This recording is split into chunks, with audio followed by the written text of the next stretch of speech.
أشهد أن لا إله إلا الله وحده لا شريك له وأشهد أن محمدا عبده ورسوله لا نبي بعده.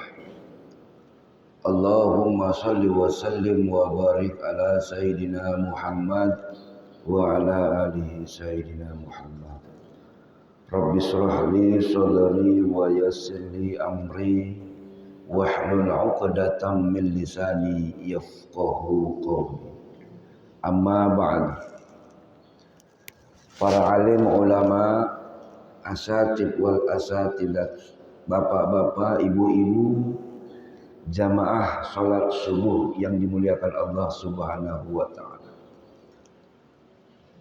Puji dan syukur marilah senantiasa kita mengucapkan kepada Allah Subhanahu wa taala yang alhamdulillah pada subuh yang mulia ini Allah masih memberikan kita nikmat iman dan Islam, nikmat sehat rohani maupun jasmani kita, sehingga kita masih tetap istiqomah dalam menjalankan ibadah kepada Allah Subhanahu wa taala. Salah satunya adalah melaksanakan ibadah salat subuh secara berjamaah yang alhamdulillah telah kita laksanakan tadi.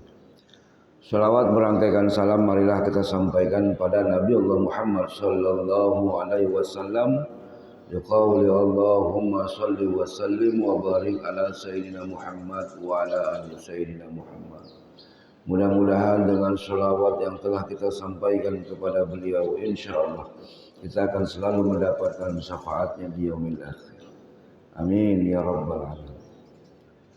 Bapak-bapak, ibu-ibu, apa kabar? Sehat Bapak?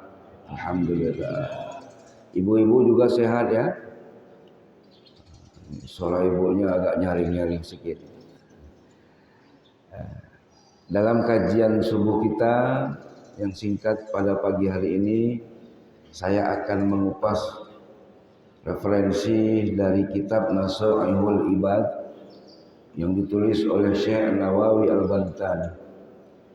Dalam kitabnya, ketika ditanya tentang hari, bulan, dan amal perbuatan yang paling baik, Syekh Ibnu Abbas radhiyallahu anhu menjawab, khairul ayyam yaumul qiyamah wa khairul syuhur syahrul ramadan wa khairul a'mal as-salawatul khams liwaqtiha. Ketika ditanya tentang hari yang baik, bulan yang baik, dan amal yang baik, Syekh Ibnu Abbas menyatakan bahwa hari yang paling baik itu adalah khairul ayyam yaumul jum'ah, adalah hari Jumat. Kenapa dikatakan hari yang baik itu adalah hari Jumat? Karena hari Jumat adalah sayyidul ayyam, rajanya para hari, ada tuannya pada hari-hari. Ya, ayyamul usbu'i, ada beberapa hari dalam satu pekan. Yaumul ahad, ya, hari Ahad. Kalau istilahnya modernnya itu hari Minggu. Tapi kita dalam syariatnya hendaknya menyatakan yaumul ahad, hari Ahad. Jadi jangan sekali-kali kita katakan hari Minggu, Pak. Ini orang-orang Yahudi, Minggau. Tapi Islam menyatakan yaumul ahad. Al-ahad, al-isnaini, hari Isnin, Senin. As-thulatha, hari Selasa, hari Selasa. Al-arbi'a, hari Rabu. Al-khamis, hari Kamis. Al-jumu'ah, hari Jumat. As-sabt, hari Sabtu. Jadi ada 7 hari di dalam satu pekan, bukan satu minggu. Ya, ini kembali lagi kepada minggu nanti. Maka biasakan lisan kita menyatakan hari Ahad dan hari satu pekan. 1 minggu. Ya. Dalam 1 pekan itu ada 7 hari. Ya. Nah, di antara 7 hari itu ada hari yang paling istimewa yang diberikan oleh Allah, yang ditunjukkan oleh Allah Subhanahu wa taala. Hari apa itu? Adalah hari Jumat. Kenapa Allah istimewakan pada hari Jumat itu? Ya. Kenapa? Ada peristiwa-peristiwa yang terjadi pada hari Jumat. Peristiwa yang bersejarah. Pertama diciptakannya Adam alaihi salam. Itu adalah hari Jumat. Kemudian nanti pada hari kiamat nanti Allah akan meluluh lantakkan dunia ini beserta isinya. Dalam sejarahnya itu adalah hari kiamat. Nanti hari Jumat. Cuman nggak tahu Pak, hari Jumatnya kapan? Apakah Jumat yang akan datang? Ini hari apa nih? Ini hari Ahad. Senin, Selasa, hari Jumat yang akan datang. Atau Jumatnya sekali lagi, atau Jumat berikutnya, Allahu a'lam bishawab. Inni a'lamu ma la ta'lamun. Allah katakan, aku lebih tahu dari apa yang tidak kau ketahui. Ini peristiwa yang terjadi nanti pada hari Jumat. Maka hari Jumat itu adalah Sayyidul Ayyam, rajanya pada hari. Ada keistimewaan pada hari Jumat itu. Maka setiap saat, setiap waktu sholat, ya, di dalam waktu sholat yang 7 pekan itu ada satu yang sholat lebih istimewa lagi daripada sholat-sholat lainnya. Yang mana pahalanya ketika kita sholat pada saat itu bagaikan kita mendapatkan pahala haji dan umroh, yaitu adalah sholat Jumat. Sholat Jumat ini adalah sunnah muakkad, sunnah yang ditekankan, yang dianjurkan. Walaupun boleh meninggalkannya, tapi dalam kondisi sakit atau musafir, diganti dengan sholat wajib atau sholat zuhur. Ya, tapi hendaklah kita kerjakan, laksanakan sholat Jumat, karena pahalanya bagaikan kita melaksanakan ibadah haji dan umrah. Bayangkan, ini keistimewaan pada hari Jumat. Kemudian yang kedua, wa khairu syuhur, kata Ibnu Abbas radhiyallahu anhu, adalah sebaik-baik bulan syahrul Ramadan. Kenapa? Karena syahrul Ramadan alladzi unzila fihi al-Qur'an. Di pada bulan Ramadan Allah turunkan dalamnya adalah Al-Qur'an, hudal linnas, sebagai petunjuk, wa bayyinatin minal huda wal furqan, sebagai petunjuk bagi manusia dan sebagai pembanding, ya, antara yang baik dan yang buruk. Ini sebaik-baik bulan adalah bulan Ramadan. Kemudian yang ketiga, kata Ibnu Abbas, wa khairul a'mal, dan sebaik-baik amal as-shalawatul khamsu li waqtiha, salat, ya, salat 5 waktu pada waktunya, tepat pada waktunya. Ya, ini kata Ibnu Abbas radhiyallahu anhu, sebaik-baik amal itu hendaklah kita salat pada waktu.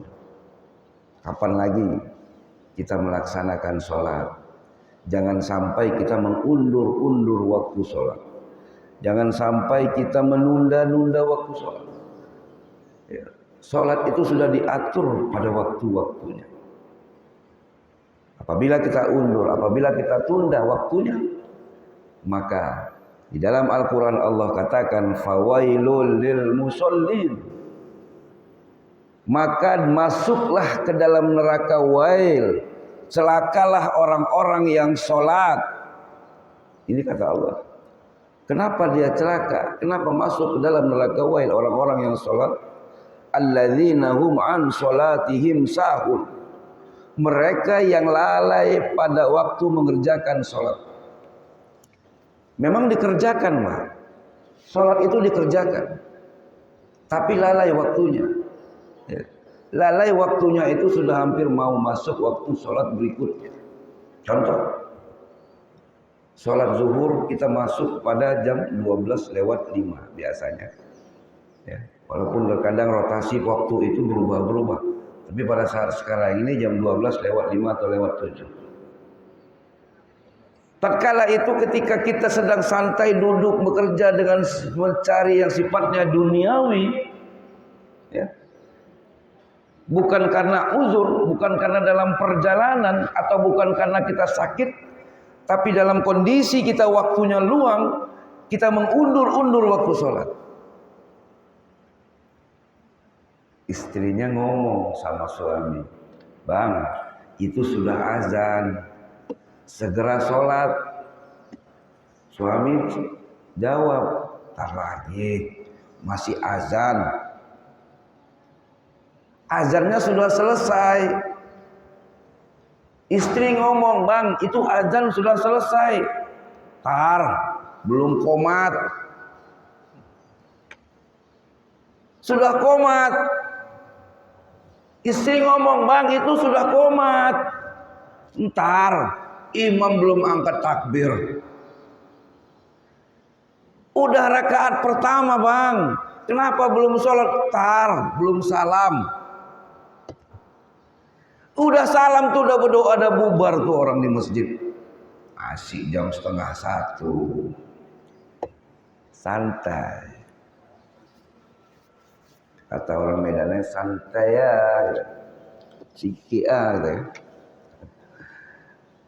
"Bang, sudah jam 1, belum jam 2. Itu sudah jam 2, belum jam 3. Jam 15:30, jam 15:35 itu asar sudah masuk. Dia baru mengerjakan sholat zuhur jam 15:20, jam 15:30 mengerjakan sholat zuhur. Ini yang dikatakan alladzina hum an sholatihim sahun. Mereka sholat tapi selalu mengundur-undur waktu sholatnya. Ya. Kalau kita masih punya waktu luang, silakan kerjakan sholat. Apalagi dalam waktu perjalanan, mungkin dari kantor, ya, atau dari sesuatu tempat. Ketika sudah azan berkumandang, jangan tunggu kita sampai di rumah, Pak. Nanti ajalah sholatnya di rumah. Iya kalau selamat perjalanan.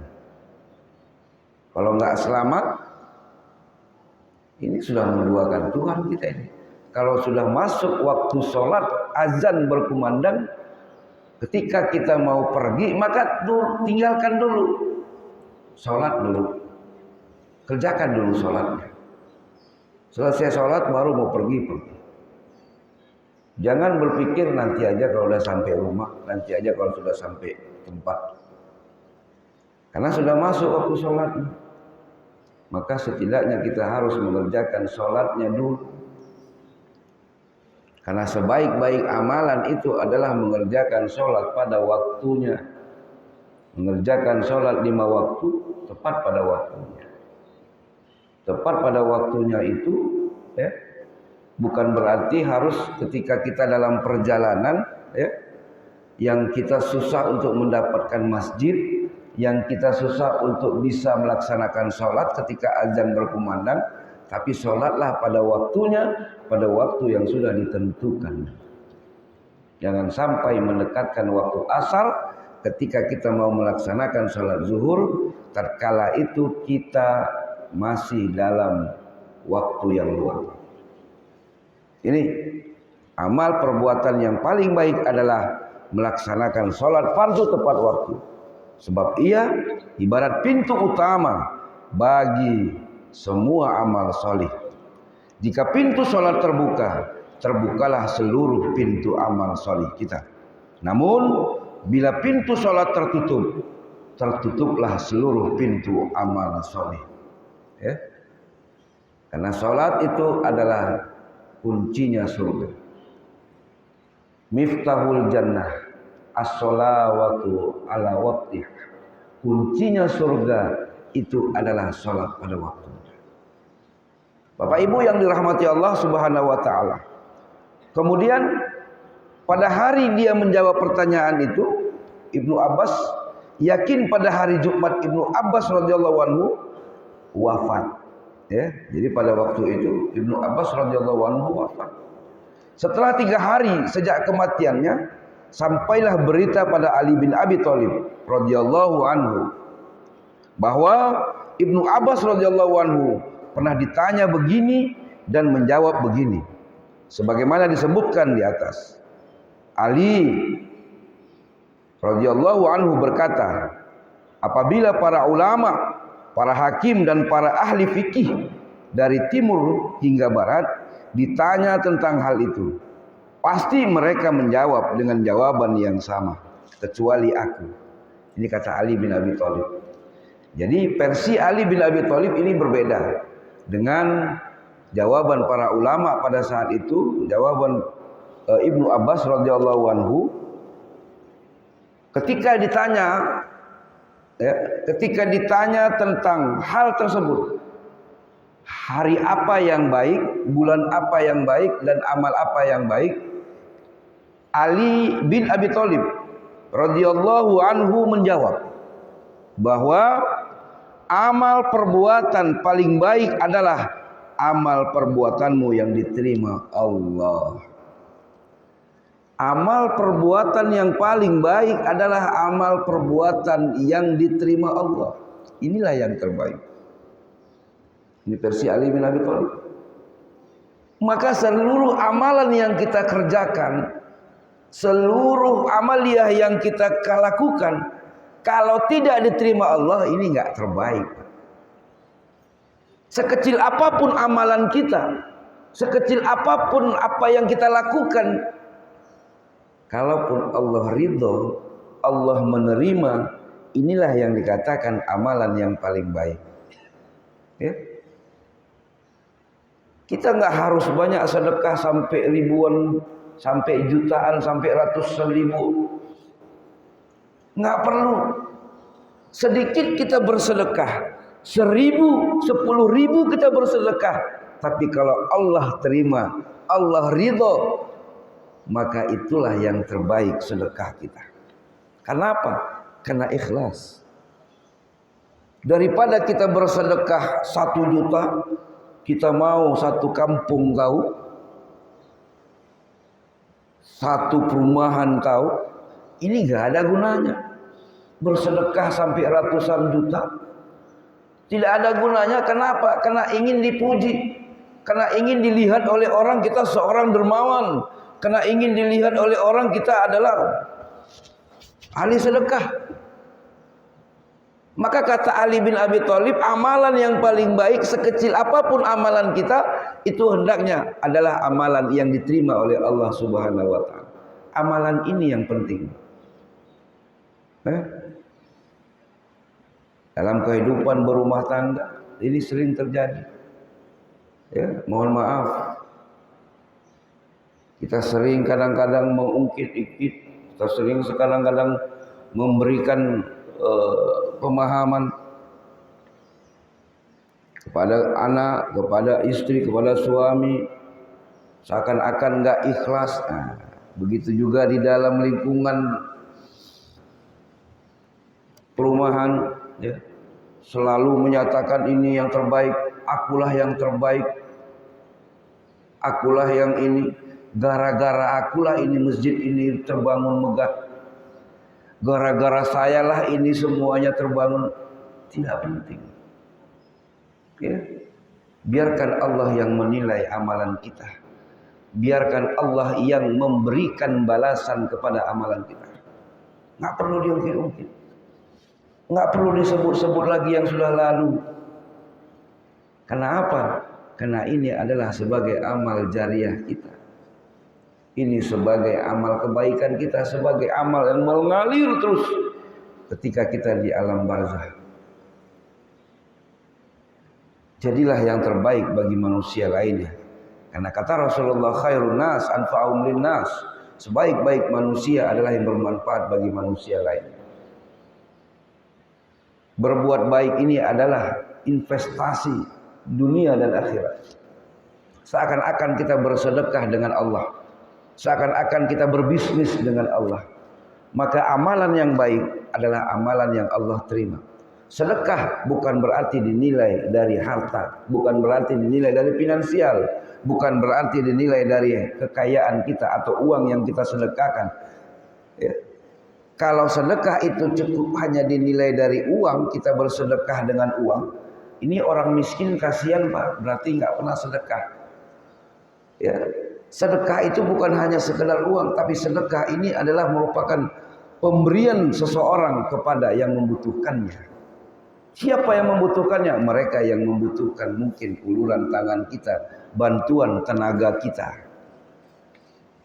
Ya. Siapa yang membutuhkannya? Mereka mungkin membutuhkan motivasi dalam kehidupan, nasihat dari kita, pemikiran dari kita. Seperti itu. Dalam satu lingkungan masjid diadakan musyawarah. Ya. Ada golongan yang satu menyatakan, Bapak, saya tidak punya waktu untuk bergotong royong di masjid. Saya tidak punya ide untuk menyampaikan sesuatu bagaimana pembangunannya. Tapi saya ada niat untuk membantu pasir di Malori, batu bata 2000.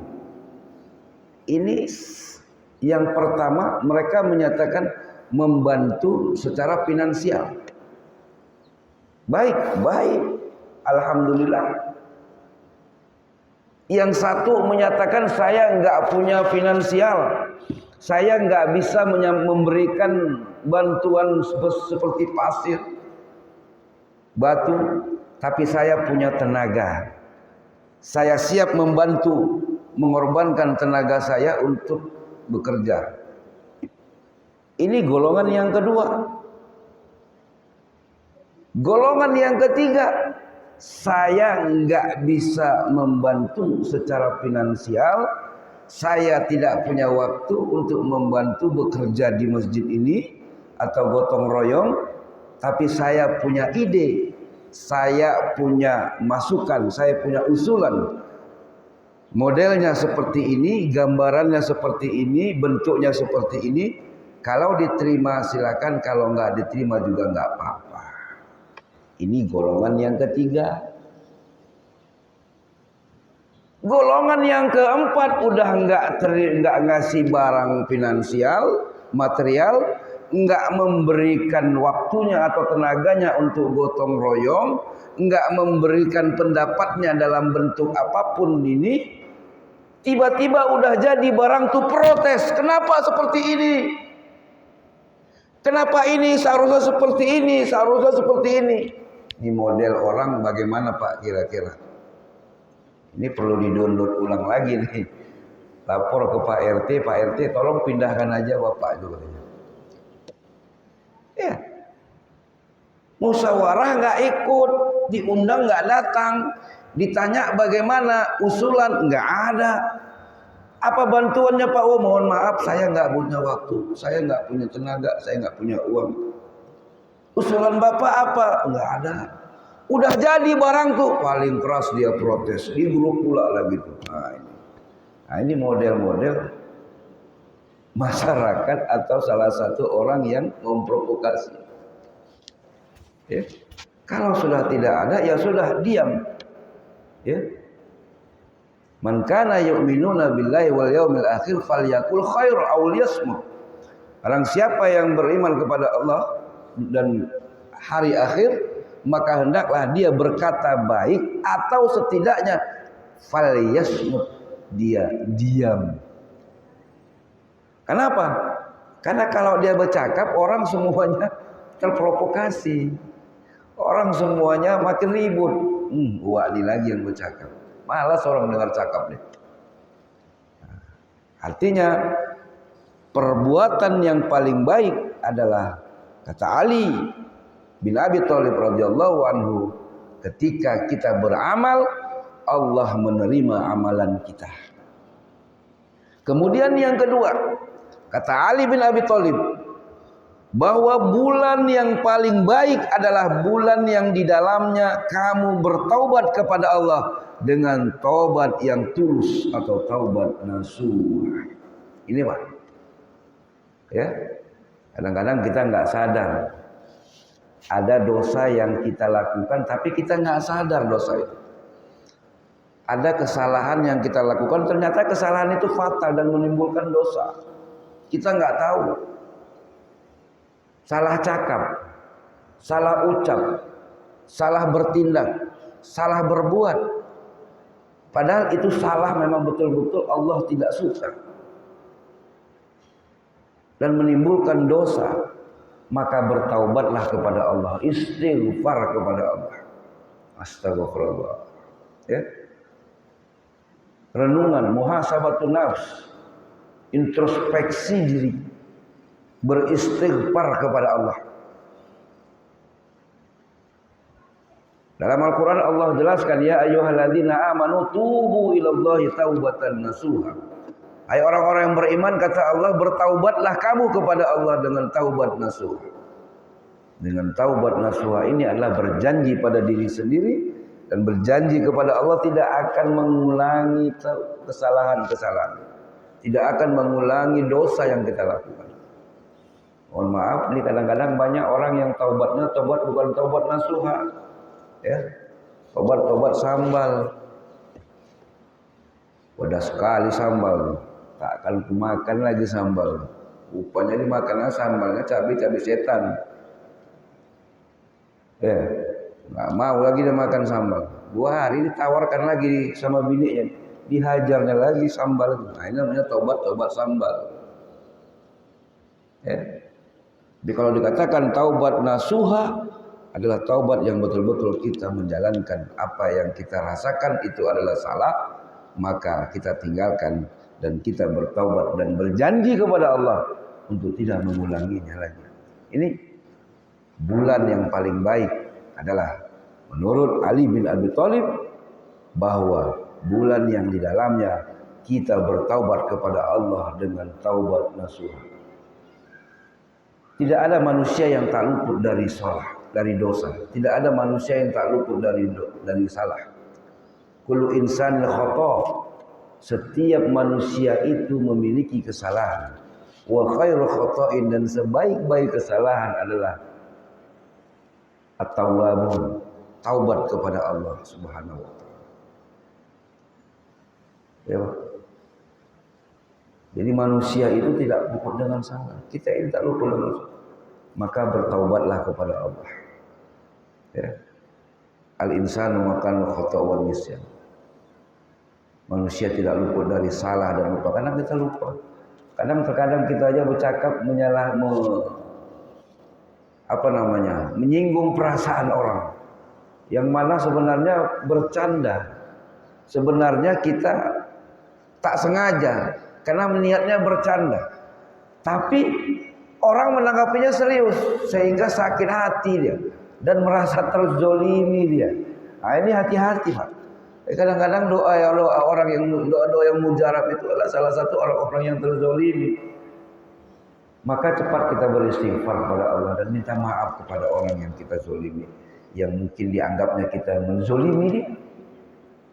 Ini namanya introspeksi diri. Inilah yang dikatakan bulan yang baik itu adalah bulan yang mana kita selalu beristighfar. Kita selalu bertaubat kepada Allah Subhanahu wa taala. Datangi orang-orang yang pernah mungkin kita buat sakit hati, yang mungkin bisa pernah mereka beranggapan kita menzolimi dia. Walaupun terkadang kita tidak sengaja, walaupun terkadang kita tidak merasa untuk menzolimi dan untuk menyakitinya, tapi inilah yang dikatakan mungkin perbedaan itu. Rambut sama hitam, hati tidak ada yang tahu. Ya, kita beranggapan ini bercanda, tapi dianggapnya pula ini serius. Maka bertaubatlah dan minta maaf kepada orang yang kita zolimi tersebut. Bapak Ibu yang dirahmati Allah Subhanahu wa taala. Kemudian yang ketiga kata Ali bin Abi Thalib radhiyallahu anhu bahwa hari yang paling baik adalah hari saat kamu pergi meninggalkan dunia, kembali kepada Allah dalam keadaan husnul khotimah, dalam keadaan beriman. Ini hari yang paling baik. Ya, hari yang paling baik itu adalah pada hari itu kita mati dalam keadaan husnul khotimah. Pak. Bu, Ibu, kira-kira Ibu siap mati nggak? Pak, Bapak siap mati Pak? Setiap hari ini yang terbaik. Kira-kira Bapak siap mati? Mau masuk surga nggak Bu? Mau masuk surga Pak? Apa syarat masuk surga Pak? Syarat masuk surga itu apa Pak? Hah? Syarat masuk surga itu adalah mati dulu. Itu yang pertama. Kalau nggak mati kita nggak akan masuk surga. Kata ibu tuh nanti aja lah Ustaz kalau gitu matinya katanya. Tapi tadi mati, ya mati atau meninggal? Coba. Mati atau meninggal Bu? Mati. Bahasa Arabnya mati. Wa nusuki wa mahyaya wa mamati. Enggak ada wa nusuki wa mahyaya wa meninggal. Ya, mati maut. Mata yamutu maut. Mati. Di Arab itu orang kenal maut. Mata abi. Setelah meninggal ayahku, telah mati ayahku. Kalau kita bilang dengan orang Arab itu abi meninggal, enggak tahu dia apa meninggal. Meninggal itu bahasa Indonesia, ya. Mautan. Ya. Jadi hari yang paling baik itu adalah ketika pada hari itu ketika Allah ambil nyawa kita dalam keadaan husnul khotimah, baik dalam akhirnya. Ya. Ini maka persiapkan bagaimana mempersiapkan dalam kematian. Kata Allah, fatazawwadu fa inna khairuz zadi taqwa. Maka berbekallah kamu.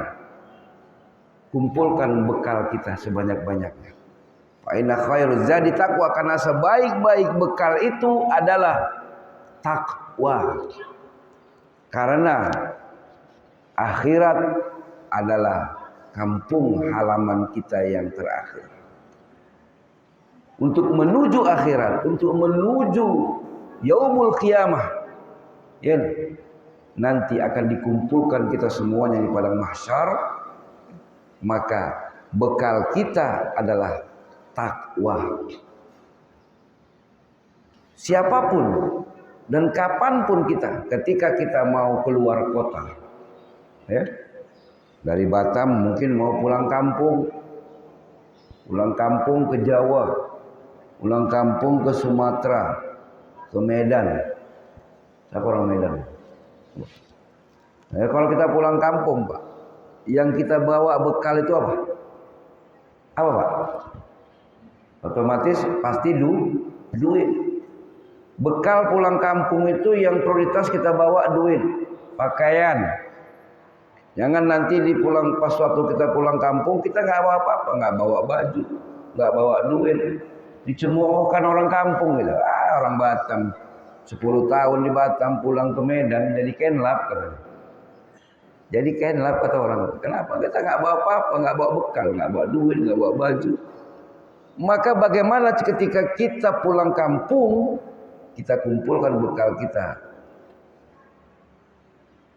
Nah, ketika kita menuju akhirat, ketika kita menuju pada mahsyar, maka bekal kita adalah takwa, bertakwa kepada Allah Subhanahu wa taala.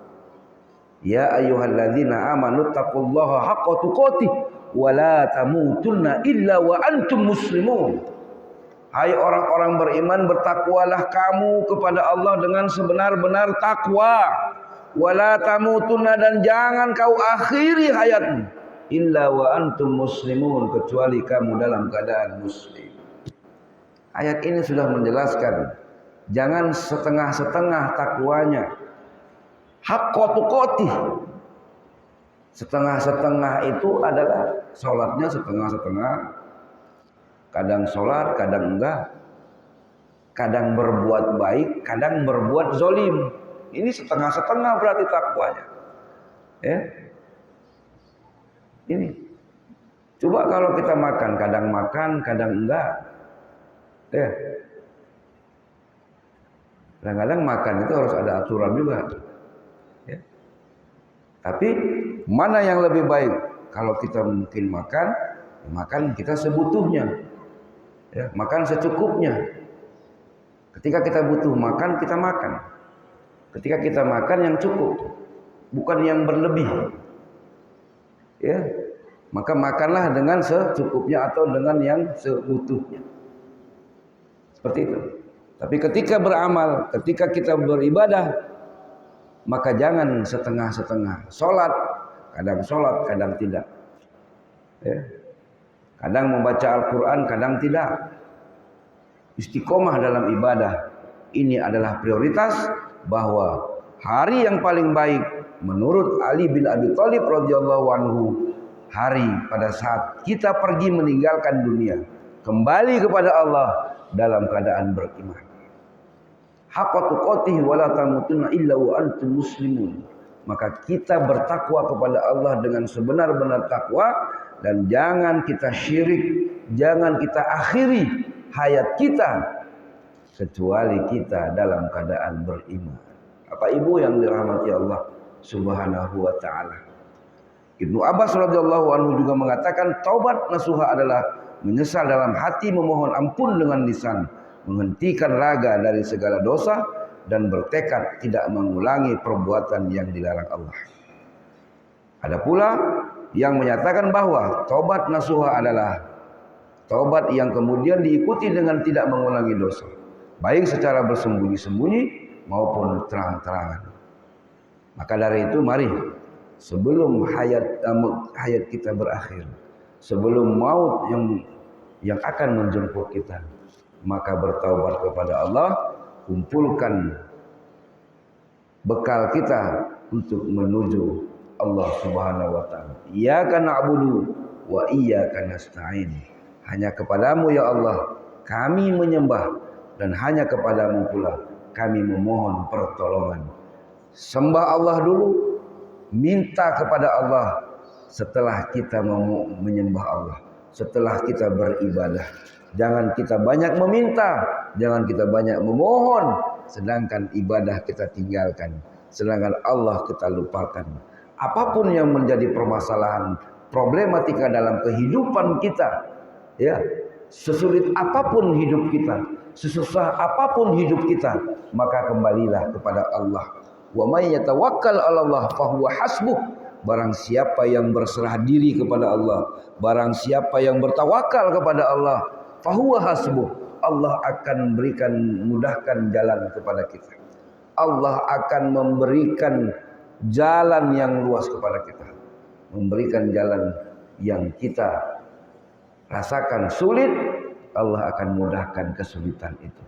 Allah akan selesaikan permasalahan kita. Maka dari itu, mari kita bermunajat kepada Allah Subhanahu wa taala. Mudah-mudahan Allah ijabah doa-doa kita. Keluarga kita, sanak famili kita, karir, pekerjaan kita, bahkan rezeki kita, Allah berikan kebaikan, Allah limpahkan, Allah mudahkan segala urusan kita. Allah jadikan anak-anak kita anak-anak yang solih dan solihah. Karena anak yang solih dan solihah ini adalah merupakan investasi akhirat kita. Ketika kita meninggalkan anak-anak yang solih, nanti di dunia ini merekalah yang akan dapat memberikan bantuan doa kepada kita untuk kita menuju Allah Subhanahu wa taala. Bapak Ibu yang dirahmati Allah Subhanahu wa taala, mudah-mudahan ini bermanfaat dan dapat kita aplikasikan dalam amalia kita. Mohon maaf atas segala kekurangan dan kekhilafan. Kepada Allah saya mohon ampun, pada Bapak Ibu saya mohon maaf. Mungkin ada kesalahan, mungkin ada kekurangan yang datangnya dari kebodohan saya. Apabila ada kebenaran, ini hanya datangnya dari Allah Subhanahu wa taala.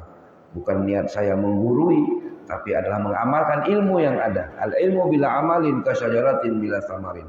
Ilmu ya, yang ilmu yang diamalkan itu adalah bagaikan pohon yang ilmu kalau tidak diamalkan bagaikan pohon yang tidak ada buahnya. Maka saya hanya mengamalkan ilmu saja agar tidak menjadi sia-sia. Demikian billahi fi sabilil haq. Assalamualaikum warahmatullahi wabarakatuh.